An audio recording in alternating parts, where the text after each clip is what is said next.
Selamat pagi, saya Freddy Pilor, guru asuransi dari Cross5 Atelaya Kuta, Bali, 27 September 2025. Jadi, pada tanggal 24 Rabu lalu, saya sangat berterima kasih telah diundang oleh Komisi 11 DPR Republik Indonesia untuk menyampaikan opini terkait dengan program penjaminan polis yang diatur oleh PPSK, Undang-Undang Nomor 4 Tahun 2023, yang akan segera dirubah, yang akan segera direvisi atau disempurnakan. Kemudian saya menyampaikan beberapa pendapat ataupun opini sebagai praktisi yang menekuni asuransi selama hampir 4 dekade, ya. Jadi saya ingin coba menyampaikan apa latar belakang adanya ide terkait dengan program penjaminan polis yang akan dipegang ataupun akan ditangani oleh Lembaga Penjamin Simpanan atau LPS yang selama ini menangani perbankan. Saya pikir bahwasanya latar belakang tersebut adalah karena begitu banyaknya kasus gagal bayar dalam industri perasuransian yang menerpa industri asuransi jiwa. Ya, seperti misalnya yang pertama kali asuransi jiwa bersama Bumi Putra 1912, kemudian Jiwasraya, kemudian Warna Arta, Crescent Life. Itu 4 kasus gagal bayar yang terbesar terjadi di Indonesia. Dan kemudian timbul lagi kasus unit link. Nah, jadi saya lihat bahwasannya undang-undang PSK ini ataupun program penjaminan polis yang diatur di situ dilatar belakangi dengan berbagai macam kasus gagal bayar yang terjadi pada industri asuransi jiwa. Sehingga bila mana dalam PPSK tersebut ternyata diatur bahwasannya mereka tidak menjamin polis yang mengandung investasi, saya pikir ini adalah salah besar. Mengapa? Karena latar belakangnya adalah tadi kasus gagal bayar, ya, yang dimana polis tersebut mengandung investasi. Tolong pikirkan kembali baik-baik bahwasannya yang diperlukan masyarakat Indonesia adalah tadi perlindungan atas dana investasi yang mereka miliki di industri perasuransian.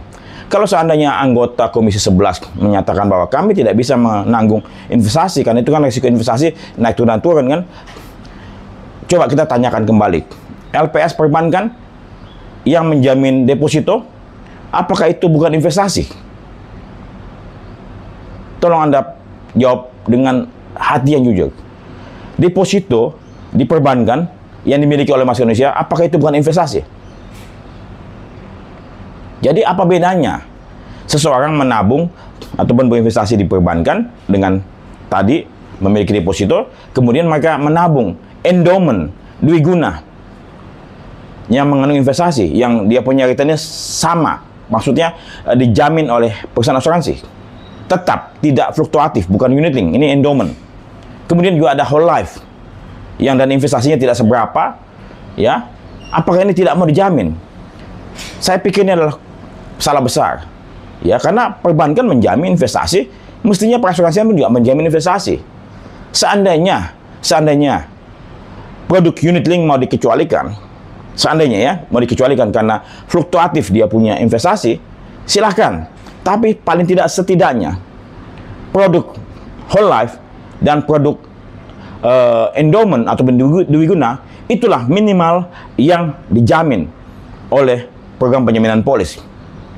Sehingga saya berharap PPSK yang baru nanti terkait dengan program penjaminan polis dapat mengikutsertakan menjamin produk whole life dan endowment ini. Nah, kemudian kalau seandainya misalnya asuransi umum mau dikecetakan, saya pikir ini salah besar juga.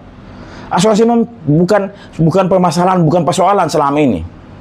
Mana ada selama ini katakanlah asuransi umum menjadi persoalan buat otoritas, buat masyarakat umum, buat kita semua? Mana? Saya praktisi asuransi umum. Ya, setelah pensiun baru saya masuk ke asuransi jiwa. Jadi, asuransi umum tidak memerlukan program penjaminan polis. Jangan salah kaprah. Saya pikir kita mesti pakai berpikir dengan jernih, dengan nurani yang bersih. Jangan sampai katakanlah, mohon maaf, ya, kita ini hidup sementara, Anda juga menjabat juga sementara, kemudian setelah Anda menjabat, Anda menyesali semua itu semua. Tolong kita lakukan yang baik selama kita masih ada di industri, selama kita menjabat. Jangan menggunakan jabatan kita dengan sewenang-wenang dan sesuka hati kita. Kemudian apa? Kita menerima atau mendapatkan rezeki yang saya pikir kurang pantas. Ya, jadi kita lakukan yang menempatkan sesuatu sebagaimana mestinya. Jadi asuransi umum tidak perlu program penjaminan polis, bahkan membebani seandainya mau diikutsertakan. Saat ini masyarakat Indonesia sudah muak, marah, ya, terkait dengan produk asuransi. Kalau katakanlah kita membuat program penjaminan polis yang salah kaprah, malah akan menambah kekecewaan, kemarahan, dan akan berdampak negatif terhadap industri perasuransian. Tingkat inklusi dan penetrasi apalagi akan mengalami penurunan. Jangan membebani sesuatu hal yang tidak penting, tidak perlu. Tetapi kita sebaliknya tidak mau mengcover yang sebetulnya diperlukan. Ini suatu hal yang saya bilang kontradiktif. Saya pikir bukan orang yang pintar yang melakukan hal tersebut. Ya, jadi sekali lagi pesan saya sebagai praktisi, ya, untuk dapat mengcover produk-produk asuransi, setidaknya whole life dan endowment. Ya, kemudian untuk asuransi umum tidak diperlukan.